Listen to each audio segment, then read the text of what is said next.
Depois, uma outra nota acerca da economia social, a designação economia social, que é sempre uma designação em discussão. As designações deste setor estão sempre em discussão, mas queria dizer uma coisa que eu digo muitas vezes quando faço intervenções públicas, que a nossa legislação, na Constituição, designa este setor como o setor cooperativo e social. Designação constitucional, não é? Há o setor público, o privado e o setor cooperativo e social. E a Lei de Base de Economia Social, que é uma lei da Assembleia da República, designa como setor de economia social. Portanto, podem haver muitas outras designações para este setor, obviamente, e podem ser adotadas à maneira, ao gosto de quem quiser, não há problema nenhum com isso, mas do ponto de vista legal, do ponto de vista constitucional, só há duas designações que têm, digamos assim, peso no nosso quadro legal. Também se pode designar como setor solidário, como há em alguns países, como terceiro setor, como na Itália, como setor social e solidário, como setor social, etc, etc, etc. Agora, a Constituição tem uma designação, curiosamente, quando se refere setor social, suprime-se o cooperativo, na designação da Constituição, o que não deixa de ser uma coisa bastante interessante, na tradição da subalternização do setor cooperativo no conjunto das várias famílias da economia social, não é? E gostava somente de dar fazer este apontamento sem qualquer problema em relação às designações, que é o menos, mas realmente quer o distanciamento social, quer as variedíssimas designações que são adotadas para a economia social, se quisermos utilizar o termo mais moderno e adotado também em termos europeus em geral, pela União Europeia em geral, é qualquer coisa que devíamos corrigir a todos os níveis. Já falei demais. Já não falou nada, doutor. Quase 15 minutos. Quase 15 minutos. Posso tornar uma amassada. Não. Doutor César, sairemos melhor do que o resto da Europa?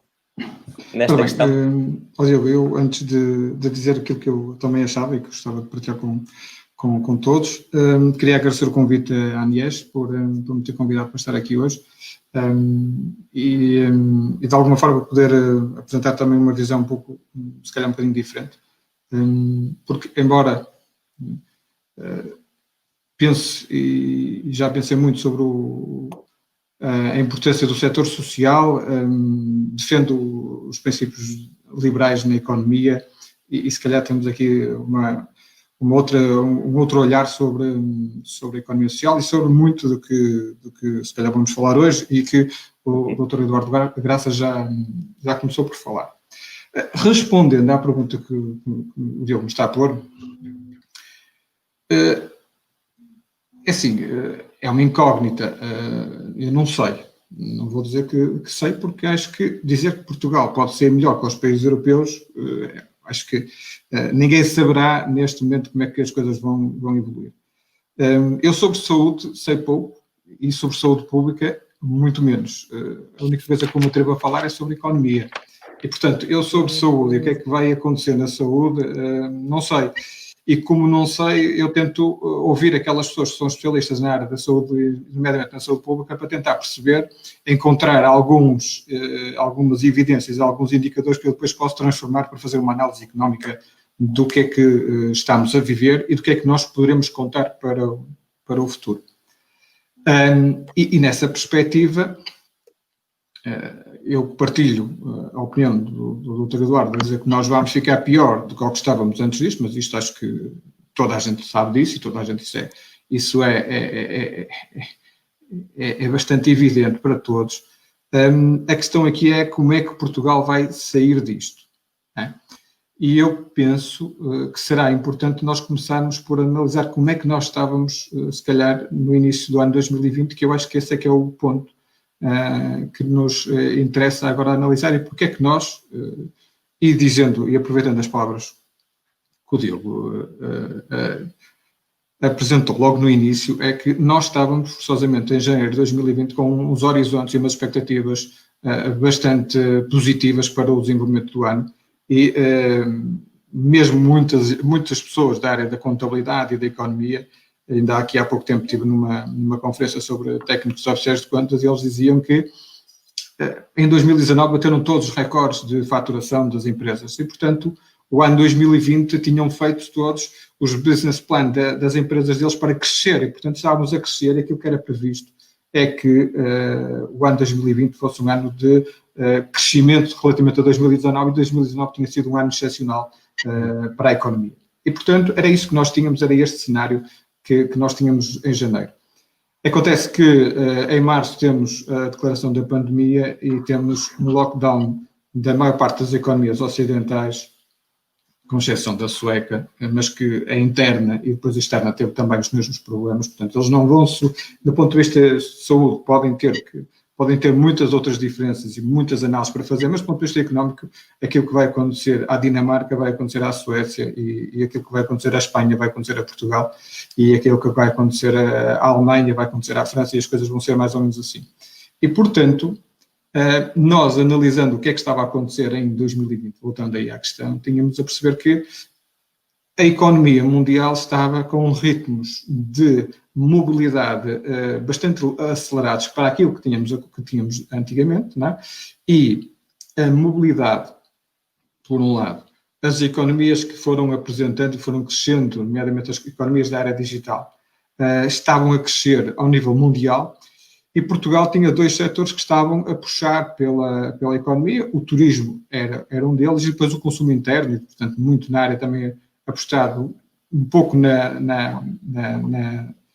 no turismo, mas também o consumo interno, o retalho e a restauração estavam a vender bastante bem e estavam a criar bastante emprego em Portugal em 2019 e no início de 2020. Nós estávamos com taxas de emprego bastante baixas, embora taxas de desemprego bastante baixas, embora em dezembro tivemos um pequeno aumento, mas a sazonalidade estava a funcionar e nós estávamos em tendência a diminuir o desemprego, estávamos muito perto daquilo que nós chamamos de desemprego natural. Portanto, era isto que estava a acontecer, embora em Portugal nós não estávamos a crescer quando estavam a crescer os nossos companheiros e vizinhos europeus. Não é? Eu ainda aqui há pouco tempo apresentei um quadro de comparativo dos crescimentos trimestrais dos países da Europa, e não da União Europeia, dos países da Europa, e Portugal fica forçosamente no quartil inferior de crescimentos nos últimos anos. E, portanto, estávamos a crescer um pouco também pela procura externa, muito turismo estava a chegar cá e que estava a desenvolver tanta procura interna.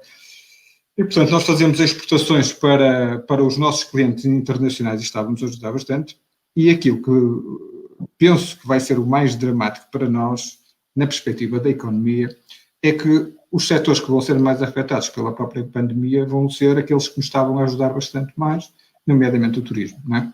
Uhum. Eu aí não partilho da visão que eu acho que é mais otimista do Dr. Eduardo Graça, porque eu acho que esta crise para nós não vai ser fácil de ultrapassar, porque o setor que nos estava a ajudar e aquele setor que nós precisamos para recuperar nos 2 anos o crescimento expectável para 2020, teríamos que ter no ano que vem o turismo que nós esperávamos ter para 2020.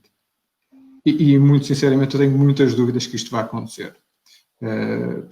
Mesmo que a vacina aparecesse nos próximos meses, e nós percebemos que isso era muito bom para todos, mas se calhar não vai ser assim tão fácil, o setor do turismo não vai voltar aos registros de 2019, inícios de 2020, tão facilmente quanto nós precisaríamos para recuperar. E, portanto, Portugal vai sair desta crise, mas vai ter que encontrar novas formas de vender, de produzir e de empregar os portugueses, não é? Nós, na crise do subprime, nós não a vivemos. Nós não tivemos crise do subprime em 2008. A nossa crise aparece só em 2011, com um delay de 2 anos, não é? E depois não foi subprime, foi forçosamente falta de liquidez nas empresas inicialmente, e depois foi uma entropia de acontecimentos que nos atiraram para uma crise profunda que teve o seu pico na área do emprego no primeiro trimestre de 2013, não é? E, portanto, nós temos 2 anos de crescimento e o 2013 é 5 anos depois da crise do subprime de 2008 que aconteceu nos Estados Unidos e, portanto, que iniciou-se nos Estados Unidos. Portanto, nós aqui em Portugal sofremos as crises um pouco mais tarde que aquelas que aparecem no início na economia internacional. Isto porquê? Porque, forçosamente, a nossa economia é muito dependente dos mercados internacionais e estamos, portanto, a vender aquilo que foi negociado. Agora, se calhar estamos a vender aquilo que foi negociado. Isto em termos normais. Agora, neste momento não, porque a pandemia foi bastante mais dramática, mas estou a falar, naqueles anos, nós estávamos a vender muitas encomendas que tinham sido feitas nos anos anteriores e ainda se conseguiu suportar a economia durante mais 2 ou 3 anos e depois então aí tivemos uma crise profunda e só conseguimos começar a crescer em meados de 2013. Eu penso que nós teremos, era dramático para Portugal nós termos estes tempos, era muito dramático, iríamos ficar com uma crise social muito mais grave do que aquela que vivemos em 2013, se assim acontecesse, e portanto nós precisamos de novas formas de crescimento e de produção rapidamente. Eu penso que o Sr. Primeiro-Ministro tem dito que era gravíssimo nós pararmos. Eu penso que é suicídio nós pararmos neste momento e por isso é que existe esta pressão grande para o país não parar. A economia social é um dos pilares que vai estar na linha da frente para nós aguentarmos com o emprego e com a economia, porque a nossa economia depende muito do emprego, não é? Não é nossa, neste momento a economia mundial depende muito do emprego. Os grandes investidores bolsistas têm como principal indicador para investimento forçosamente o nível de emprego. Ou seja, quando o nível de emprego cresce, eles a conseguem e consideram que está em altura de investir. Quando o desemprego cresce, está em altura de retirar o dinheiro dos mercados. E, portanto, foi isto que aconteceu em Portugal, ou seja, foi a diminuição do desemprego e o crescimento da população empregada que nos também ajudou bastante a crescer nos últimos tempos, e enquanto nós não conseguirmos resolver esse problema, vamos ter sempre muita dificuldade. A economia social é um dos principais fatores de crescimento e de produção de emprego neste país já há muito tempo, não é? Se fazemos a relação entre o valor acrescentado bruto do setor para o emprego que o setor gera, e o Dr. Eduardo Graça tem a conta satélite da economia social, que demonstra isso bastante melhor do que aquilo que eu estou aqui a apresentar, forçosamente essa relação é muito mais importante. Comparando com outros setores da economia, e podemos comparar, portanto, com o setor bancário, com o setor segurador, ou seja, há muito mais emprego criado neste setor, e emprego qualificado, do que propriamente depois em outros setores que até têm, se calhar, uma outra visibilidade económica. Portanto, a economia social é importantíssima para nós conseguirmos ultrapassar a crise que nós temos e que nós vamos viver, e vamos vivê-la ainda mais.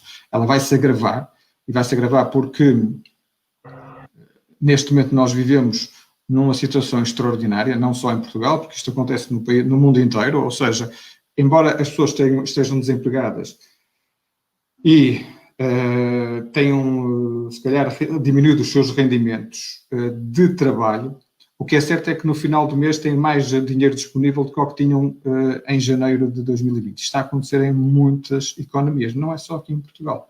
Isto tem a ver com o facto das moratórias dos créditos ainda estarem em vigor, e o que é que acontece se fizermos umas contas simples, não é? Uma economia familiar, uma família que deixou de pagar os créditos à habitação, os créditos com o carro, o crédito do cartão de crédito, o crédito pessoal, e que deixou esses créditos para pagar, e